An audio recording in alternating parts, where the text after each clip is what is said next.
Bonjour à tous, bienvenue dans cette nouvelle vidéo sur le thème de l'ascension dont on parle beaucoup en ce moment.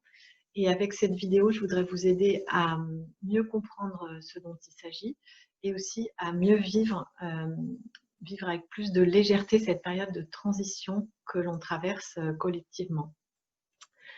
Alors l'ascension, qu'est-ce que c'est? Ça n'a rien de mystique, ni même de spirituel, c'est beaucoup plus simple que ça.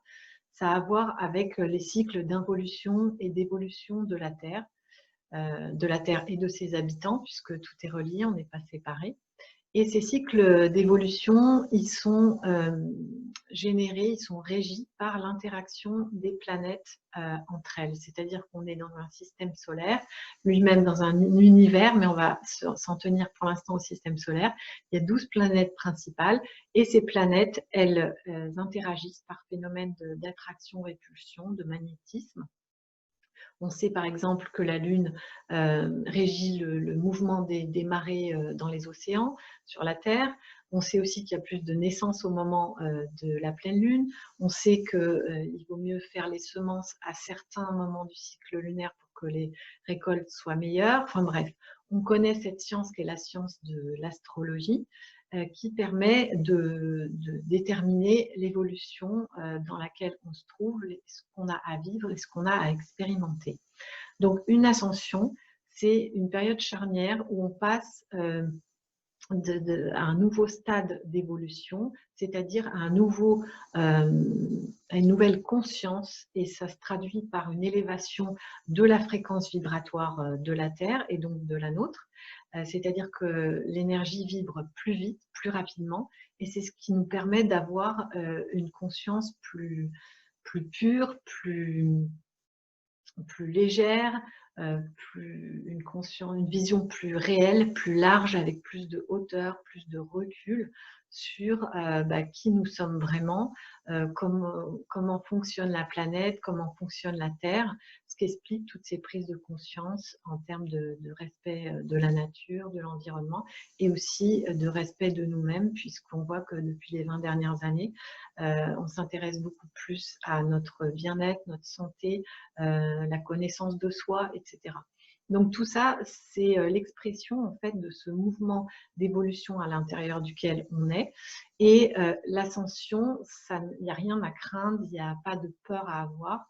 C'est un processus qui se déroule sur un siècle, peut-être plus. Dans le temps, dans l'histoire, on a vu que ça pouvait mettre jusqu'à 200 ans.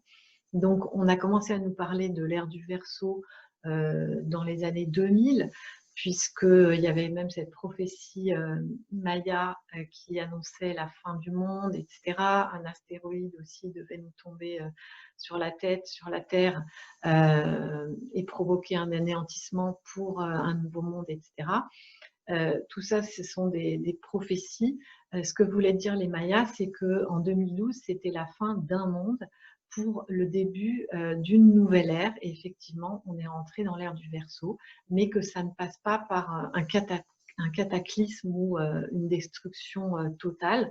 Ça passe par une remise à zéro, un petit peu comme ce qu'on vit actuellement au travers des effets du virus du Covid, puisqu'il nous oblige à vivre au présent, il nous oblige à nous recentrer sur l'essentiel, sur nos vrais besoins, il nous oblige à revenir à l'intérieur, c'est-à-dire à découvrir des outils que l'on a à l'intérieur de nous, toutes ces ressources qui sont en sommeil, à découvrir la sécurité et la paix que l'on a en chacun de nous. Mais simplement, ça demande à faire le calme, ça demande à arrêter de gesticuler, de bouger, etc. et se recentrer vers l'intérieur. Donc, c'est ce que nous impose cette pandémie.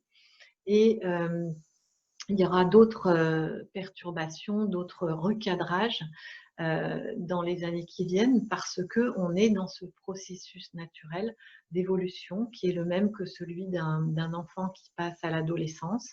Il y a des changements hormonaux, il y a des purifications, il y a des besoins de faire des pauses pour savoir qui je suis vraiment, qu'est-ce que j'ai envie de vivre, qu'est-ce que j'ai envie de concrétiser après dans ma vie d'adulte. Et tout ça, ça demande du temps, ça demande de se recentrer et de faire le point, de faire une remise à zéro. et c'est ce que l'on vit au niveau collectif. Et c'est pour ça qu'on appelle ça une ascension, parce qu'on a tous l'influence des astres sur nous en fonction de notre lieu et de notre heure de naissance. On a un signe astrologique et on a un thème astral qui va déterminer les moments charnières de notre vie, les possibilités, les opportunités que l'on a pour évoluer et vivre les expériences dont on a besoin de faire. Mais là, on est pris par l'évolution collective, le thème astral de la planète et du système solaire qui est plus fort que le nôtre. Donc, on est tous invités à vivre cette évolution en même temps, et on est accompagnés pour cela, puisqu'on voit bien toutes les évolutions et les prises de conscience qu'il y a grâce à tout ce qu'on a pu développer. Je pense à Internet, la faculté de pouvoir communiquer de cette manière-là, la faculté de trouver les connaissances dont on a besoin comme ça en un clic sur Internet. Enfin bon, je pourrais vous donner plein d'exemples de tout ce qui nous permet d'évoluer d'une manière beaucoup plus rapide. Donc on est accompagné dans ce passage. Simplement, c'est mieux de voir ce qui se passe, de comprendre ce qui se passe, de savoir ce qu'est cette ascension pour ne pas en avoir peur et pour pouvoir continuer notre travail qu'on a à faire au niveau individuel, de rester calme, de découvrir toutes ces facultés que l'on a en nous, tous les outils que l'on possède, nos pensées, nos émotions, les messages qu'elles nous indiquent, l'utilisation de notre conscience par rapport à nos pensées, par exemple. Des pensées positives, des pensées constructives. On a des facultés que l'on ne connaît pas et qui nous permettent de récupérer en fait nos propres pouvoirs sur nous pour pouvoir vivre ce que l'on est vraiment et vivre en accord avec ce qui nous tient vraiment à cœur. Donc tout ça, c'est ce dont je parle dans mes formations et en particulier dans le dernier livre qui s'appelle Éveil et Ascension.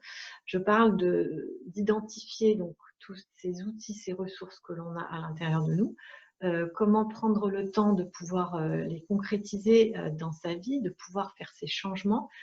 C'est pour ça qu'une période d'ascension est longue et qu'elle se déroule sur 100 ou 200 ans. C'est parce que comme on vit dans la matière, il y a toujours un décalage entre le moment où on prend conscience des choses et où on va pouvoir les concrétiser, les manifester dans notre vie.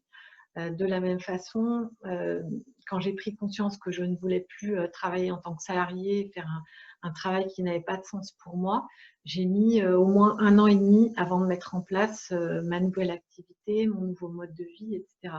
Alors que j'étais très pressée que ça puisse se concrétiser, mais j'avais besoin de temps pour bien faire le tri sur ce que je voulais vivre, ce que je ne voulais pas vivre, sur comment clôturer l'ancien, passer au nouveau, me former, découvrir justement ces ressources que j'avais à l'intérieur de moi, etc., etc.